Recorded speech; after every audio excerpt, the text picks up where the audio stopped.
Hey, thanks for checking out this video today. And if we don't have the pleasure of knowing each other yet, my name is Michelle and I work as the soul translator as well as have Sensate Soul, which is a soon-to-be open resource and place for courses and also influencers and supporters around topics that have to do with elevating empathy, sensitivity, as well as creativity and prosperity for empathic, sensitive entrepreneurs. So in today's video, we are going to be talking about the topic of ascension versus being here now. So believe me, I have a lot of respect for all of the different spiritualities and philosophies and metaphysicalities and ways of thinking and believing around who we are, why we're here, where we come from, and what our purpose is on all the different levels that is possible. Because who am I to say that you can't believe what you believe when it comes to spirituality, except for when it causes harm on another person, because I don't believe any real spirituality is about causing any sort of harm to another sentient being. But that's a different topic, right?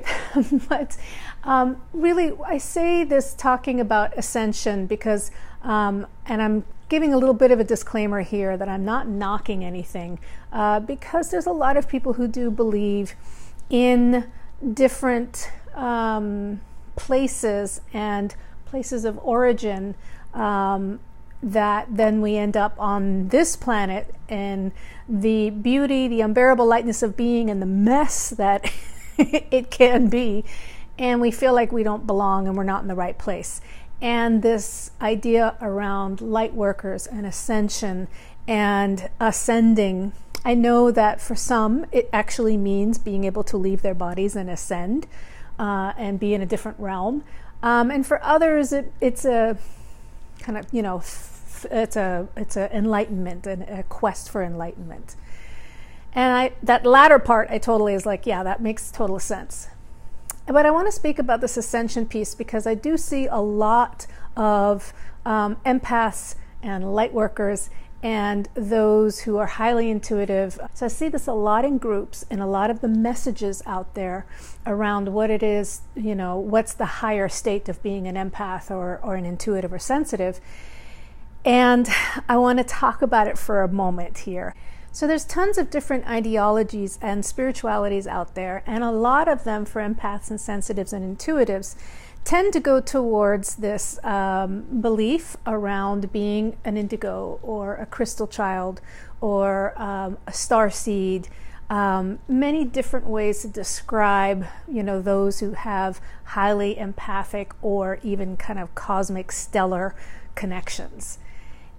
And I'm in the club, okay? I'm just going to put it that way. I do soul translation. I work and play and connect to and speak to and feel to as a professional empath and medium. I work within a lot of those connections of the different dimensions and energies and lives, past, present, future, all of that stuff. So please know, this is no dissing at all in what I'm saying. There is this thing, and it's very dear and near to my heart and the work that I do as an empath and those that I support, that we are really here to descend and to be truly in our bodies, to be embodied and empowered in our embodiment.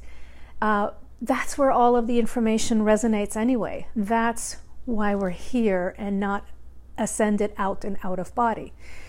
So this idea of ascension, to me, I feel can tend to, and this might piss some of you off, but I feel like it can tend to get to be a little bit into escapism mentality.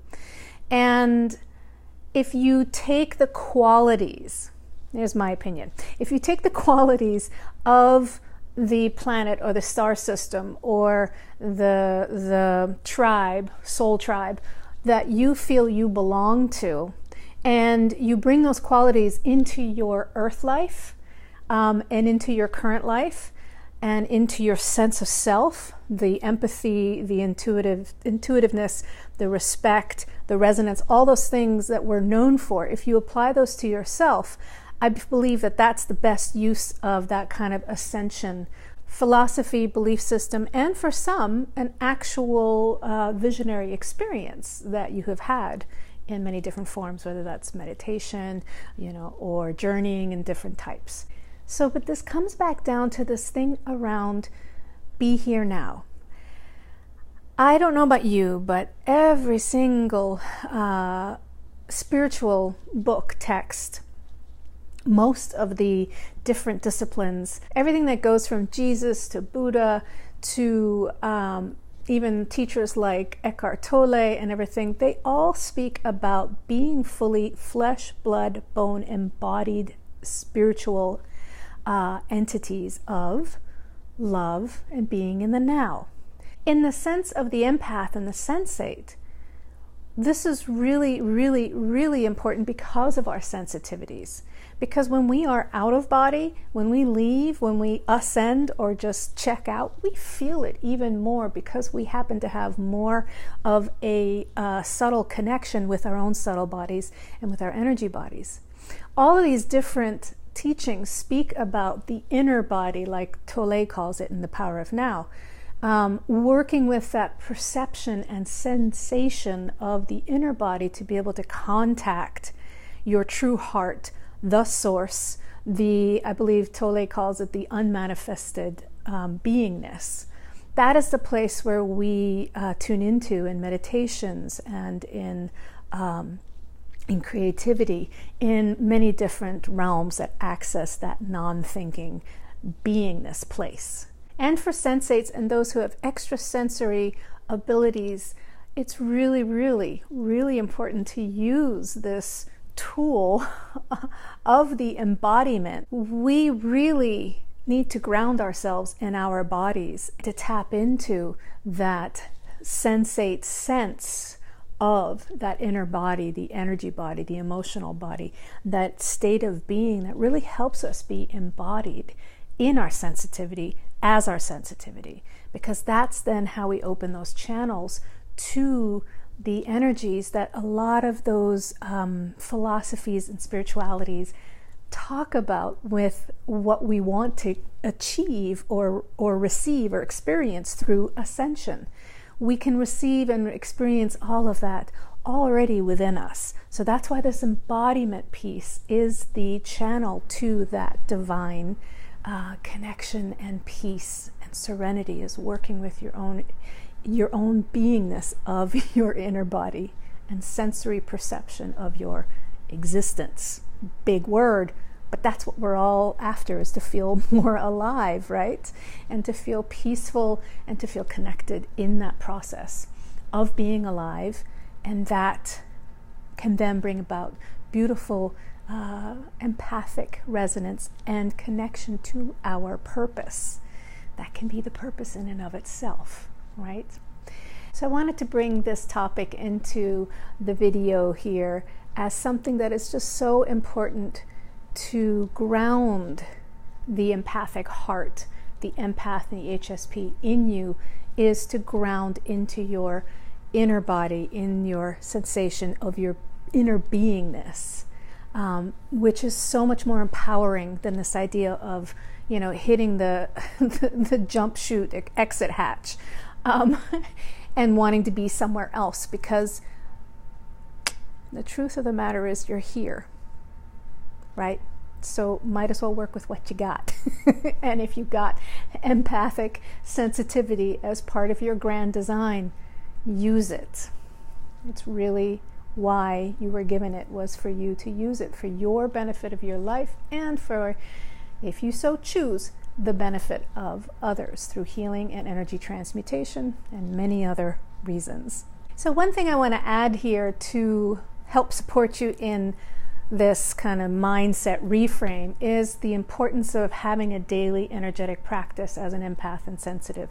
Something that you do in the morning that is a meditation, anchoring, grounding practice, ritualized, that really starts your day and tone of your day in a really embodied and sensory, soothed as well as attended and attentive type of start and space. Also, I will very soon have some resources for you that when you sign up the community list over at Sensate Soul, I will be offering some meditations and some simple practices as a freebie and gift for you to be able to do this on a daily basis so that you can start your day the empowered empath kind of way. All right, loves. Thanks so much for tuning in. If you liked what you heard here, please do give it a like or subscribe to my channel, or as well leave a comment and let me know what this whole idea is for you around ascending and truly anchoring and descending into your beingness, your embodiment, as a way to have empathic enlightenment. That, by the way, is going to be another video, another topic that I will be bringing through soon. So do leave me a comment as well. I will respond to it as early as I possibly can. And also, as I mentioned, if you'd like to stay connected and get information that I only share through my private email community, please jump onto the soultranslator.com, which is my private coaching type of work that I do, or over at sensatesoul.com. All right, so much love, and I'll see you in the next video. Bye for now.